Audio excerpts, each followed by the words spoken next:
Australian Permanent Immigration Statistics. The Australian government has released the latest statistical report, stating that over the past 20 years, 3 million immigrants have entered Australia. For these millions of immigrants, the Australian government has also conducted a precise analysis. 01 Australian Official Immigration Report released, with the most comprehensive analysis of 3 million immigration data. At the end of March this year, the Australian Bureau of Statistics released the Permanent Immigrants in Australia Analysis Report on Permanent Immigrants. This report summarizes the actual immigration situation in Australia over a period of more than 20 years, from January 1, 2000 to August 10, 2021. During this period, Australia has attracted a total of 3 million immigrants, and the Australian government has also conducted detailed statistics on where and how these immigrants come from. Firstly, among the immigrants to Australia, India has the highest number of citizens, reaching 439,700. 59% of immigrants have become Australian citizens, with a total of approximately 1.8 million people. Among the 3 million immigrants, 89% are proficient in English. Among immigration applicants, 53% are female. Among the 3 million immigrants, 13% arrived in Australia 5 years before the 2021 census. Let's take a look at the second data item, immigration categories. Among the 3 million immigrants, the proportion of skilled immigrants reached 59%, approximately 176,1000 people. The proportion of family immigrants was 32%, approximately 962,400 people. The proportion of humanitarian or refugee immigrants was 9%, approximately 283,600 people. Among various types of immigrants, the proportion of people from different countries also varies greatly, but the main immigrants to Australia mainly come from India, China, and the United Kingdom. It can be seen that among all immigrants, the highest number of skilled immigrants from India is 356,100, followed by 197,300 from the UK, and 196,500 from China. Among family immigrants, the highest proportion of immigrants from China reached 133,000, followed by 81,900 from India, and 79,700 from the UK. Third data, immigration-specific information.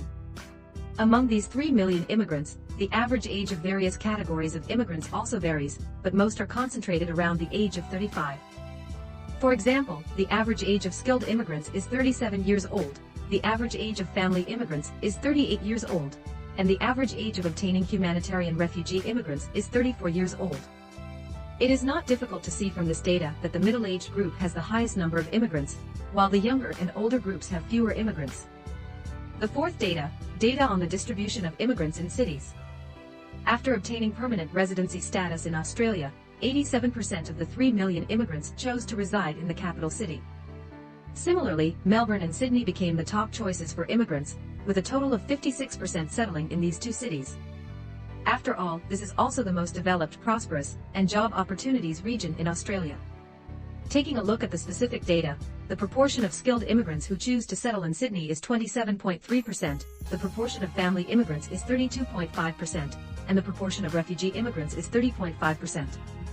The proportion of skilled immigrants choosing Melbourne is 26.4%, family immigrants are 25.9%, and refugee immigrants are 30.5%. Although Brisbane is the third largest city in Australia, there are not many immigrant choices, with only 9.9% being skilled immigrants, 9.3% being family immigration stations, and 9.5% being refugee immigrants. On the contrary, Perth has a stronger appeal to immigrants, with technical immigrants accounting for 13.9%, family immigrants accounting for 10%, and refugees accounting for 8.3%. Fifth data, education level of immigrants. 91% of the 3 million immigrants have received education above Year 10. 51% of immigrants have a bachelor's degree or higher. This proportion is higher than the average education level in Australia, where only 29% of citizens have a bachelor's degree or above. This is also influenced by immigration restrictions. Skilled immigrants have certain educational requirements, and the majority of those who choose to immigrate to Australia still have higher education. Therefore, it is reasonable that the education level of immigrants is higher than the local average in Australia. Sixth data, salary and benefits. Among the 3 million immigrants, 71% have formal jobs, 4% are unemployed, and 24% are not in the labor sequence. Among skilled immigrants, 81% of them have jobs, and over half of the refugees are not in the workforce. Among skilled immigrants, the industries most engaged in are business, human resources, marketing, and so on. 7th data, proportion of naturalized individuals. Not all immigrants choose to naturalize, with South Africa accounting for the highest proportion of 73.8% in obtaining Australian citizenship. On the contrary, only 36.5% of immigrants from China choose to naturalize in Australia. Finally, based on comprehensive analysis, from 2000 to 2021, Indians accounted for the highest proportion of immigrants to Australia. Although China also had a large number of immigrants entering Australia, the majority did not choose to join Australian citizenship. Currently, Australia is continuously relaxing immigration restrictions and allowing more people to flow to Australia. According to predictions, the population of Australia is expected to exceed the 27 million mark by June 2024. For a complete immigration report, you can log into the official website to check.